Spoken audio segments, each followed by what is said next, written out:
Hello friends, आपका स्वागत है नौकरी अपडेट में। अभी हम लोग देखने जा रहे हैं टेरिया 7500 क्वेश्चन वाला जो बुक है उसका प्रैक्टिस सेट नंबर 3। पहला क्वेश्चन है, पंजाब के विलय के संबंध में निम्नलिखित में से कौन सा कथन सत्य है। तो इसमें कथन 3 सत्य है, बाकी 1 और 2 दोनों सही है। कथन 1 में है 29 मार्च 1849 को गवर्नर जनरल की ओर से घोषणा हुई कि पंजाब राज्य समाप्त हो गया है। दूसरा कथन है महाराजा दलीप सिंह के सभी प्रदेश भारतीय ब्रिटिश साम्राज्य का हिस्सा बन गए हैं। ये दोनों सही है और सी गलत है।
दूसरा क्वेश्चन है, किस वर्ष से भारतीय राष्ट्रीय कांग्रेस की कार्यवाही में महिलाओं ने भाग लेना प्रारंभ किया।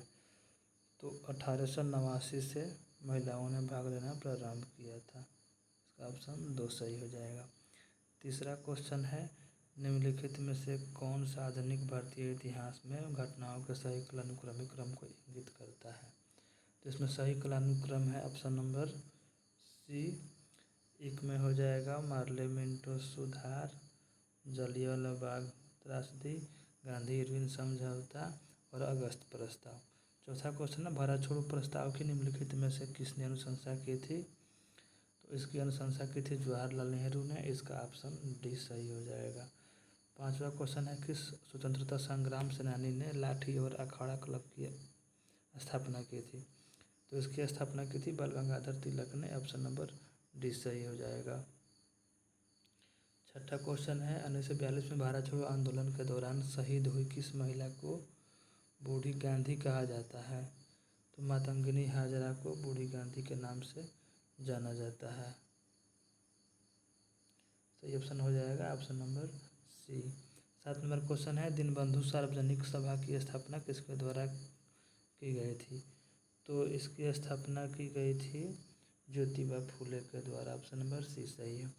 8 नंबर क्वेश्चन है, सैयद वंश के सुल्तानों का सही कालानुक्रम क्या है। सही कालानुक्रम हो जाएगा पहले 1 ख्रीज खां, उसके बाद सी हो जाएगा 3 हो जाएगा, उसके बाद हो जाएगा मोहम्मद शाह, उसके बाद हो जाएगा चौथा में अलाउद्दीन आलम शाह, यानी कि ऑप्शन नंबर सी सही है 1 3 2 4।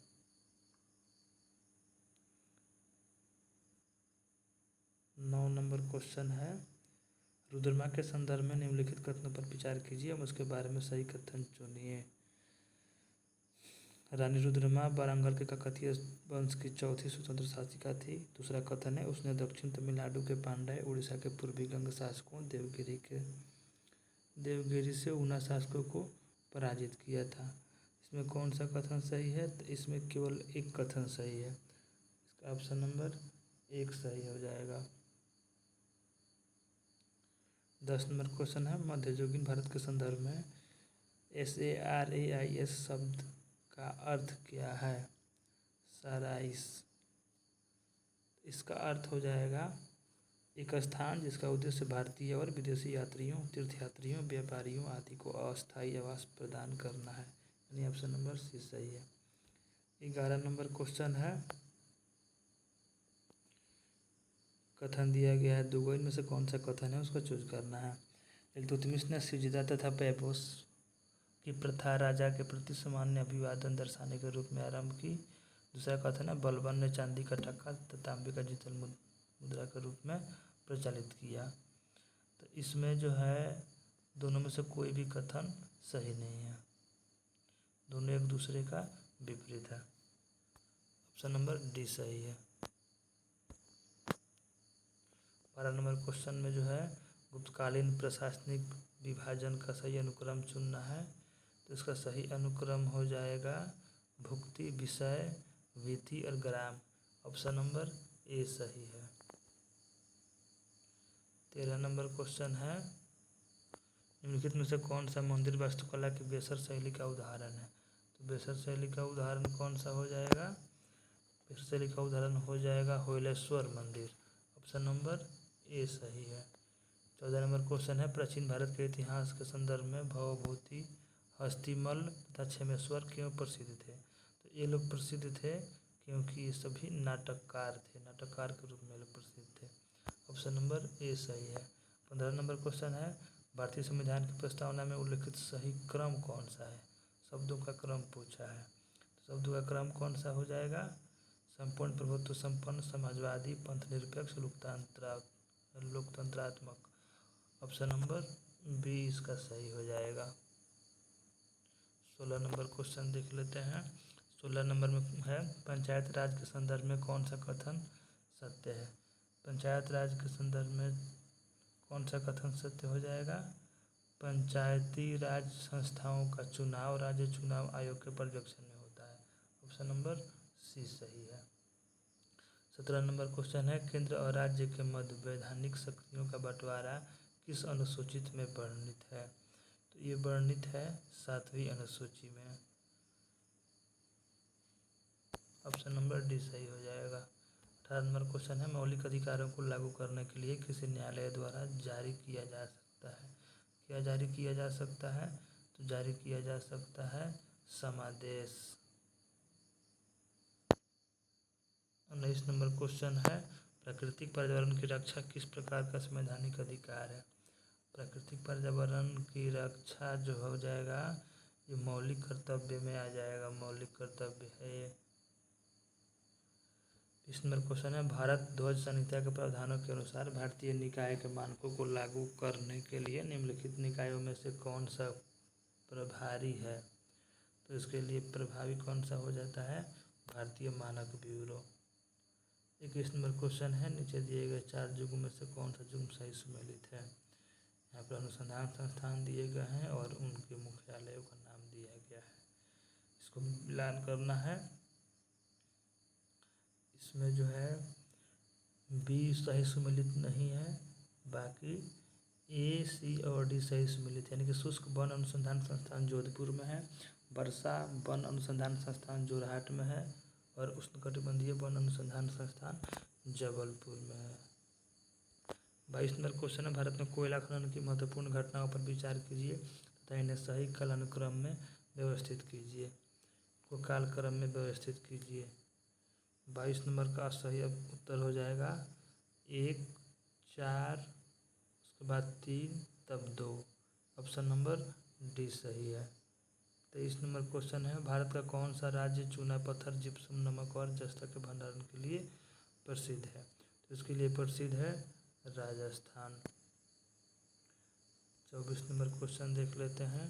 24 नंबर क्वेश्चन है, भारत की 2011 की जनगणना के अनुसार भारत की नगरीय जनसंख्या का प्रतिशत कितना था। इसका प्रतिशत था 31.2%। ऑप्शन नंबर बी हो जाएगा। 25 नंबर क्वेश्चन है, नैनो टेक्नोलॉजी का जनक किसे कहा जाता है। तो इसका जनक किसे कहा जाता है रिचर्ड फेनमैन को। ऑप्शन नंबर सी सही है। 26 नंबर क्वेश्चन है, निम्नलिखित में से रॉकेट किस सिद्धांत पर कार्य करता है। तो रॉकेट कार्य करता है रेखीय संरक्षण का रेखीय गति का संरक्षण सिद्धांत पर कार्य करता है। ऑप्शन नंबर सी सही है। 27 नंबर क्वेश्चन है, इको साउंडिंग का प्रयोग होता है, किस लिए होता है इसका प्रयोग? इसका प्रयोग होता है समुद्र की गहराई मापने के लिए। ऑप्शन नंबर ए सही है।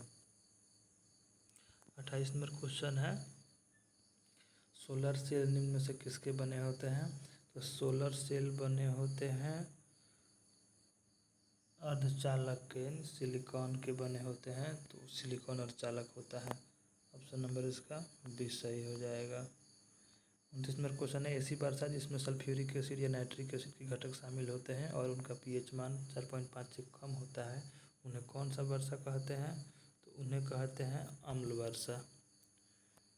30 नंबर क्वेश्चन है, जहरीली गैसों को खत्म करने के लिए उत्प्रेरक रूपांतरणों में निम्नलिखित में से किस धातु का उपयोग उत्प्रेरक के रूप में किया जाता है? उत्प्रेरक के रूप में उपयोग किया जाता है रिहोडियम का। ऑप्शन नंबर सी सही है।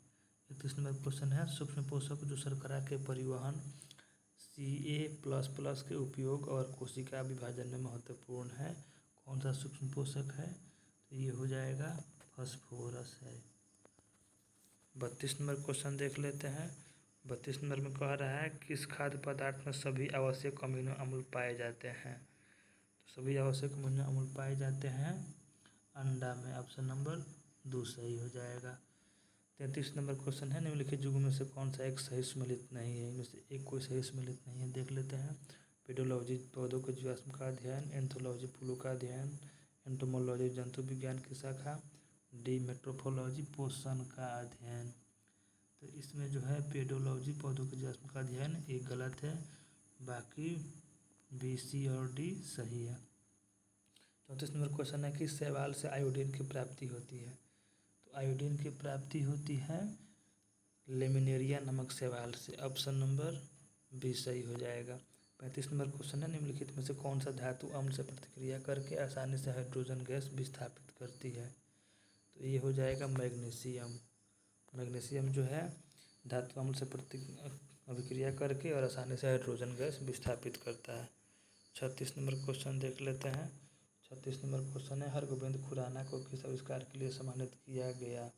इनको सम्मानित किया गया था जीन के संश्लेषण के लिए। ऑप्शन नंबर बी सही हो जाएगा। 37 नंबर क्वेश्चन है, निम्नलिखित में से कौन सा पौधा कीट पकड़ता है? नेफेंथिस जो है कीट पकड़ता है। ऑप्शन नंबर सी सही हो जाएगा।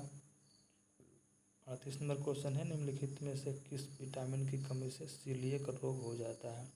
तो सीलिएक रोग किससे होता है? ये हो जाता है विटामिन B12 से। 39 नंबर क्वेश्चन देख लेते हैं। 39 नंबर क्वेश्चन में है, कोशिकाओं में मौजूद जेली जैसा तरल पदार्थ क्या कहलाता है? तो इसको कहते हैं कोशिका द्रव्य। कोशिका द्रव्य कहा जाता है। 40 नंबर क्वेश्चन है, पादपों की विभिन्न प्रजातियों के दीर्घकालीन संरक्षण की तकनीक कौन सी तकनीक है? क्या कहते हैं इसको? तो इसको कहते हैं इन विट्रो जीन बैंक। पर्यावरण निष्पादन सूचकांक सबसे पहले कब जारी किया गया था? इसको सबसे पहले 2002 में जारी किया गया था।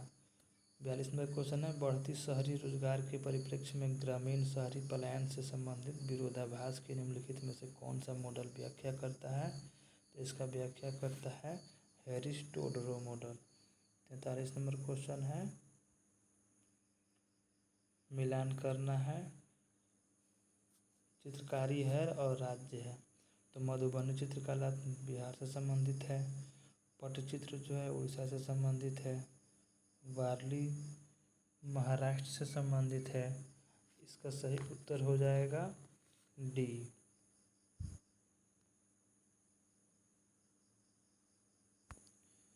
44 नंबर क्वेश्चन देख लेते हैं। 44 नंबर क्वेश्चन है, फिलिप्स वक्र निम्नलिखित में से किसके मध्य संबंध स्थापित करता है? फिलिप्स वक्र संबंध स्थापित करता है, फिलिप्स वक्र संबंध स्थापित करता है मुद्रास्फीति और बेरोजगारी के बीच में। ऑप्शन नंबर बी सही हो जाएगा।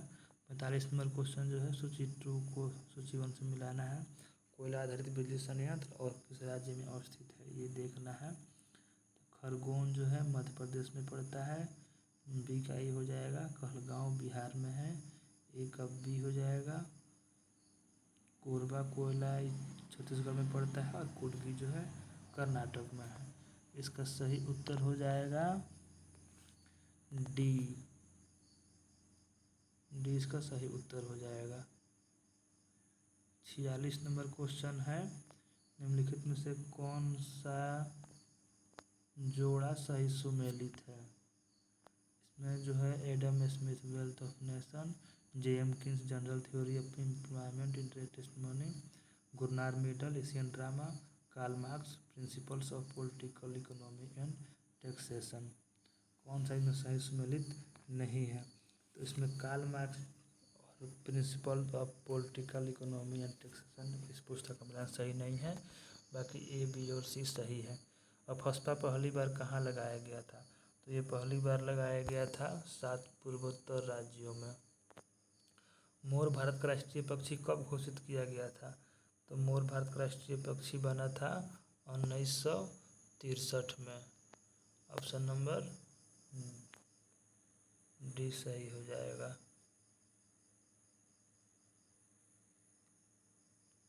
49 नंबर क्वेश्चन है, भारतीय मुद्रा बाजार के अंतर्गत निम्नलिखित में से कौन शामिल नहीं है। तो इसमें शामिल नहीं है भारतीय औद्योगिक विकास बैंक। ऑप्शन नंबर सी सही है। पोचमपल्ली किसके लिए प्रसिद्ध है। पोचमपल्ली प्रसिद्ध है बुनाई के लिए। 50 का ऑप्शन नंबर सी हो जाएगा। आप लोगों को ये सेट कैसा लगा। अगर अच्छा लगा तो लाइक और चैनल को सब्सक्राइब कर लीजिए। और कोई सुझाव हो तो आप कमेंट में दे सकते हैं। धन्यवाद।